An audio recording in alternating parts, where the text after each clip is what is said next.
Hello everybody and welcome back to Let's Play Paper Mario and the Thousand-Year Door. This is Milesluigi. And this is the Evil Pop-Tart.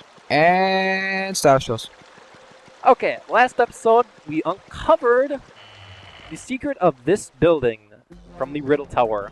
Included is a pair of stairs down to a basement with a ton of graffiti back there. Seeing all that graffiti leads me to believe some prankster teenager back 1,000 years ago was foretelling some prophecy, perhaps. Can we get some other type of meaning from all that graffiti in the background? It looks space. It's just space, so let's just go with that. Astrological. Wow, I'm having trouble saying words right now. I have a speech impediment. Herpaderp. Anyway, more dark wizards appear, so I guess if you wanted to go for the badge hunting against dark wizards, this is probably a better place because you run into multiple enemies where they don't do their stupid illusion trick. But as before, I was in absolutely no mode to do it, considering that I had an extra PWP. Yeah. Yeah, stupid space trash cans, go away. You are beneath me now. You just die. Alright. So, something that's going to happen is we're going to get a lot of items from all these item blocks, but of course my item inventory is basically full because I came prepared. But honestly, if you didn't come prepared without much items, this is a... You are given a lot of good items from the game. Use them wisely, because they are easily wasteable, because you think, oh my god, these are tough enemies. But in this case, Miles is prepared with his health, his FP, and his badge points. Again, if you weren't really prepared or played your whole game kind of weird, either this point kicks your ass really badly, or you kick its ass. It goes either way. There's really no 50-50 in between. Not really any in between 50-50. But along with all the graffiti on these walls, this area of the building is now exposed. We aren't seeing very much of it, but it's actually kind of like a clock tower. Ah, yes. The infrastructure. Tons of gears in the background and, chains. It just looks like a clock tower. We actually never see the clock, but it's a clock tower. Here's a question. What are all those gears running? It looks like it was water propelled. What is it running? Everything's lit with candles. There is no electricity. What is the gears running? Please tell me. I would like to know. Because I asked the same question. I don't know. Pumping water in and out of the moat. I don't know. Exactly. They have no purpose! We are all clueless. Comment section below, can you save us? Comment what the clock tower in the back is for. They have no purpose. I rest my case. So we have rest our case, no purpose from Evil Pop-Tart. I'm clueless. Stylish Toast, you said maybe pumping water? Something, I have... Yeah, I'm good. Wow. I normally come up with some stupid scientific explanation for everything. I'm stumped on this one. That's because they have no purpose. But this being the end of the game, it of course throws some appropriate puzzles your way where you gotta use everything you've accumulated so far to get through everything. Now, just as a side note there, if you would have used the tube in there, you would have been fine, but not necessary. Yeah, I didn't even think about using that. I thought about using the tube in an earlier part. I didn't think about using the tube there, but I see your point. That would have been my first... That's the first thing I did, and then you actually had shown me that you can just walk under there. Yeah. By the way, do not fall right here. No, do not fall right here. You will lead to an unpleasant loss of 1 HP. And if you didn't happen to notice what they are, those were a big pit of spikes. Oh hey look, more gears that do nothing. Well, at least they... Well, those gears are... Instead of being like toothed like a normal gear, they're spiked. Thus all more to make them do nothing. I think I said this in the Pit of Honor Trials, but when you're against Phantom members, make sure you have Form plus Partner on, and then use Bobbery's I win button, and you win. Coops would have actually been nice there too, since you haven't beefed up. All he would have needed was a Power Shell, and that would have been... I think that's what I actually did. Yeah. Power Shell would have worked there too. Just to save FP and for argument's sake. Although please, by all means, use the I win button. I have no quarrel with not using the I win button, considering I use it about 80% of the time. Understandable. That treasure chest has a shooting star, so it's obviously the treasure chest you want to open, because shooting stars are just... They're either the best attacking item in the game or the second best attacking item in the game. What would be the first best attacking item? The Zest Dynamite. The Zest Dynamite does 7 damage to all enemies, but it's exploding damage, and it's not defense piercing.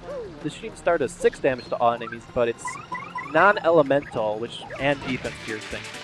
And you actually skip by that. If you're actually jumping over that and then not ready for that chain chomp, it scares the crap out of you. Oh, wow. I didn't think about that. I guess I played this game enough that I didn't even think about that. But I suppose, yeah, you cross that gap, then all of a sudden chain chomp, whoomp, you got hit by the first strike. And most of the time, either you jump into it or you jump away, jumping off the stupid platform, making you redo the whole thing over again. Oh, wow. I did it. I scared the crap out of me. I jumped backwards. I'm like, holy crap! And then I go, oh, I gotta do it all over again. Small things about this game that I guess different people interpret. Now inside this block is a great item. You should have brought like 4 or 5 of those into here in the first place, but just in case, here's another one.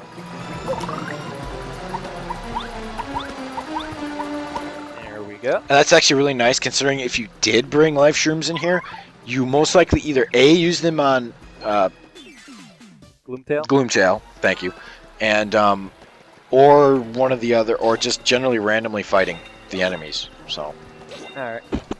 So this is actually a puzzle. We saw this pattern we needed to put into here in the room before. And you see a pattern like that, and you naturally think, I should remember this, right?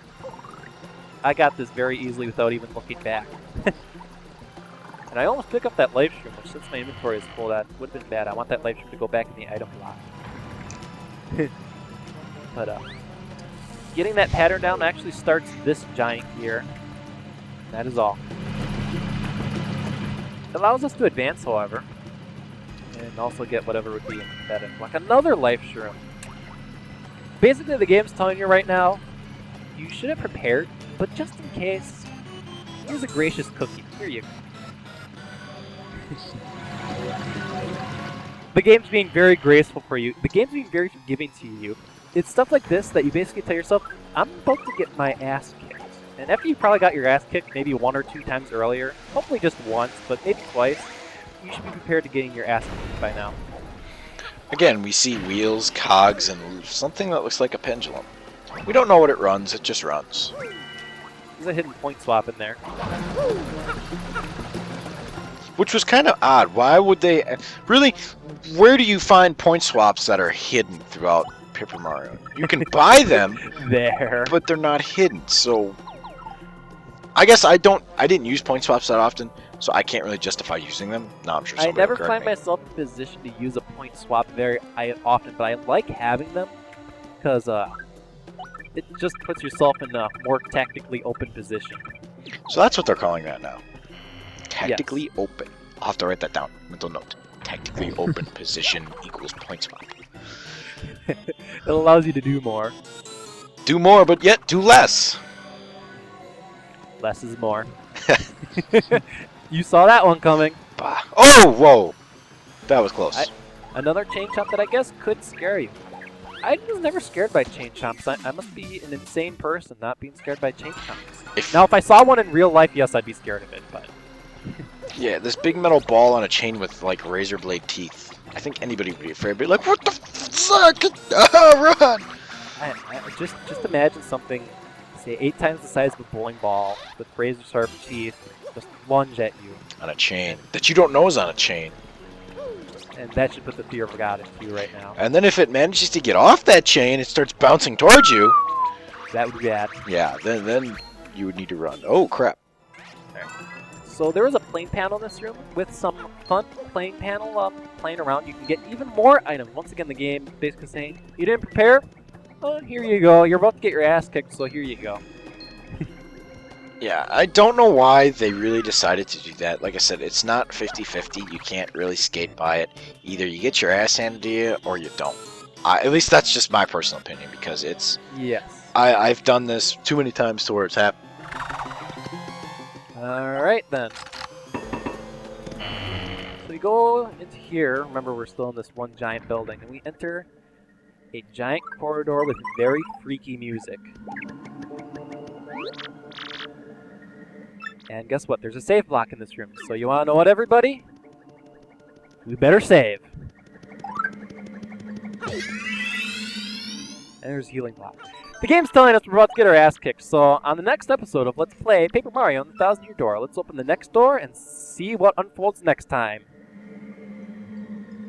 This has been Stylish Toast. And the Evil Pop-Tart. Oh, wait. We can throw that in there, right? Yes, we can.